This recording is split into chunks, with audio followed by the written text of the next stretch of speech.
Hello guys, kembali lagi kita membahas fakta mitos tentang Atlantis.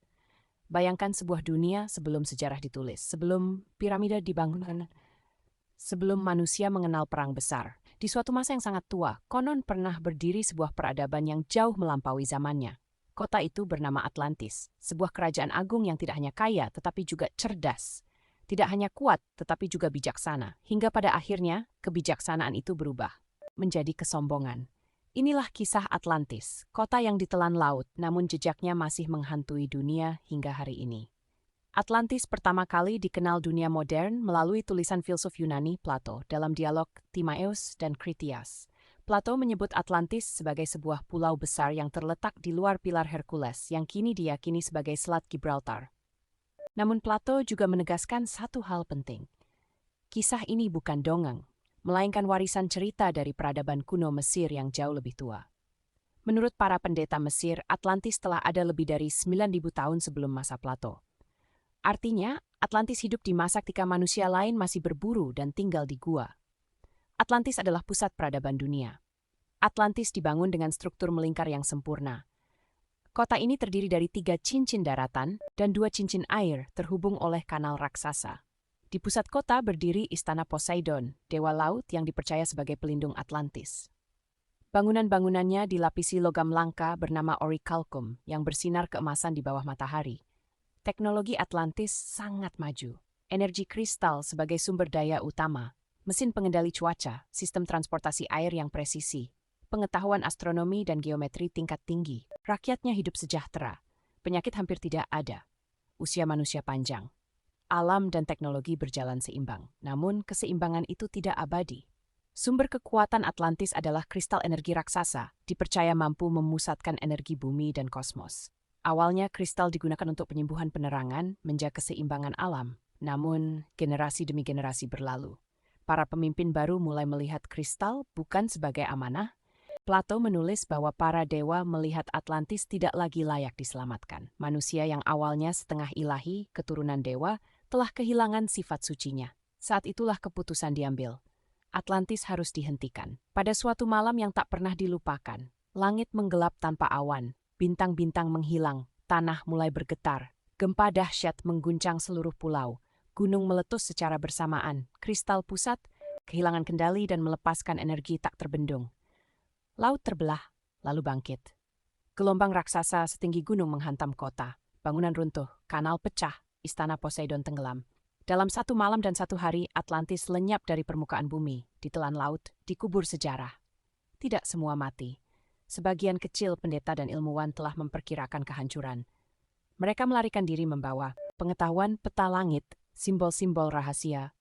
Mereka menyebar ke berbagai penjuru dunia, Mesir, Yunani, Amerika, Tengah Asia. Banyak yang percaya merekalah yang menjadi asal mula piramida. Sistem kalender kuno, bangunan megalitik, beberapa peneliti modern percaya Atlantis tidak berada di Atlantik, melainkan di wilayah yang kini menjadi Nusantara. Indonesia memiliki gunung api purba, banjir besar di masa lalu, struktur megalitik kuno, legenda tentang tanah yang tenggelam. Profesor Arisio Santos bahkan menyebut Sundaland sebagai Atlantis yang hilang. Apakah Atlantis adalah peradaban Nusantara purba yang tenggelam akibat naiknya permukaan laut setelah zaman es? Pertanyaan ini masih menjadi misteri. Atlantis mungkin telah hilang, namun pesannya masih hidup. Bahwa teknologi tanpa kebijaksanaan adalah kehancuran, bahwa kesombongan adalah awal kejatuhan, bahwa alam tidak bisa ditaklukkan, hanya diseimbangkan. Dan mungkin di kedalaman samudra, Atlantis masih ada, menunggu saat manusia siap menemukannya kembali. Selama berabad-abad, Atlantis dianggap mitos. Namun anehnya, setiap kali ada penemuan yang mendekati kebenaran, bukti itu perlahan menghilang. Di dasar laut, para peneliti menemukan struktur batu berbentuk simetris, jalan lurus di bawah air, formasi menyerupai kota. Namun temuan itu sering diberi label fenomena alam. Beberapa arsip kuno bahkan disegel. Peta-peta lama yang menunjukkan daratan besar di masa lalu disebut tidak valid. Mengapa? Sebagian teori konspirasi percaya, jika Atlantis terbukti nyata, maka sejarah manusia harus ditulis ulang. Dan itu berarti banyak kebenaran modern akan runtuh. Di Mesir, piramida dibangun dengan presisi yang bahkan teknologi modern sulit menirunya. Di Amerika Selatan, Machu Picchu berdiri di atas gunung tanpa semen. Di Indonesia, Gunung Padang memiliki struktur bertingkat yang jauh lebih tua dari piramida. Yang mengejutkan, semua bangunan ini selaras dengan bintang. Satu pola muncul. Peradaban kuno di seluruh dunia seolah memiliki sumber pengetahuan yang sama. Apakah ini warisan Atlantis? Sebagian peneliti percaya para penyintas Atlantis membangun penanda di bumi, sebuah sistem global untuk menjaga pengetahuan agar tidak hilang selamanya. Legenda menyebut kristal Atlantis tidak hancur. Ia hanya terkubur. Kristal ini dipercaya mampu memperkuat pikiran, mengubah frekuensi energi, menghubungkan manusia dengan alam semesta. Namun kristal juga berbahaya. Jika jatuh ke tangan yang salah, ia bisa mengulangi kehancuran Atlantis. Itulah sebabnya, menurut legenda, penyintas Atlantis menyembunyikan teknologi mereka, bukan mewariskannya sepenuhnya. Manusia belum siap. Beberapa naskah rahasia menyebut Atlantis tidak sepenuhnya tenggelam. Sebagian kota masuk ke bawah laut, sebagian lain menghilang dari dimensi ini. Atlantis diyakini berpindah ke lapisan bumi yang berbeda, sebuah dunia yang tidak bisa dilihat mata manusia biasa. Hanya mereka yang memiliki kesadaran tertentu yang bisa merasakan keberadaannya. Itulah mengapa legenda Atlantis selalu muncul kembali di setiap zaman. Naskah kuno menyebutkan sebuah peringatan. Ketika manusia kembali menguasai energi besar namun kehilangan kebijaksanaan, maka nasib Atlantis akan terulang. Teknologi nuklir, kecerdasan buatan, eksploitasi alam besar-besaran. Semua ini terdengar familiar. Atlantis bukan hanya cerita masa lalu, ia adalah cermin masa depan. Atlantis tidak hilang untuk dihancurkan. Ia hilang untuk memberi pelajaran bahwa peradaban tidak runtuh karena kurang teknologi, tetapi karena kehilangan hati nurani. Dan jika suatu hari Atlantis ditemukan kembali, itu berarti manusia telah siap atau justru sudah terlalu terlambat.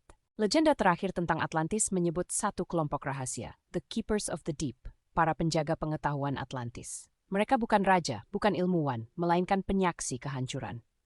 Sebelum kota tenggelam, para penjaga ini bersumpah, pengetahuan tidak boleh mati, tapi juga tidak boleh jatuh ke tangan yang salah. Mereka menyimpan peta energi bumi, lokasi kristal, catatan kehancuran Atlantis. Semua disamarkan menjadi simbol mitos. Cerita rakyat. Itulah sebabnya legenda Atlantis muncul dalam banyak bentuk di seluruh dunia. Menurut naskah kuno, Atlantis akan bangkit kembali jika tiga tanda muncul bersamaan. Laut mulai berubah, naiknya permukaan air secara ekstrem, manusia menguasai energi besar namun belum menguasai dirinya sendiri. Pengetahuan lama dicari kembali bukan untuk kebijaksanaan tapi kekuasaan. Ketiga tanda itu kini telah terjadi. Atlantis tidak akan bangkit sebagai kota, melainkan sebagai peringatan terakhir. Beberapa peneliti alternatif percaya Atlantis adalah peradaban sebelum kiamat besar, bukan kiamat akhir zaman, melainkan riset peradaban. Bumi pernah membersihkan dirinya melalui banjir besar, letusan massal, pergeseran kutub. Atlantis adalah korban riset tersebut. Dan jika manusia modern mengulang kesalahan yang sama, riset berikutnya tidak akan memilih korban. Filsuf kuno percaya Atlantis bukan hanya tempat, tapi kondisi manusia. Atlantis adalah saat ilmu lebih tinggi dari moral, kuasa lebih penting dari kebijaksanaan, ego lebih besar dari empati. Saat itulah Atlantis hidup. Dan saat manusia kembali seimbang, Atlantis tenggelam. Artinya, Atlantis bisa muncul kapan saja, di peradaban mana saja. Catatan terakhir Atlantis berisi satu kalimat. Kami tidak dihancurkan oleh dewa, kami dihancurkan oleh diri kami sendiri. Para penyintas memilih hidup sederhana. Mereka menyatu dengan alam. Mereka menghilang dari sejarah agar manusia lain tidak mengulang kesalahan yang sama. Namun sejarah tetap berputar. Jangan lupa like, komen, dan subscribe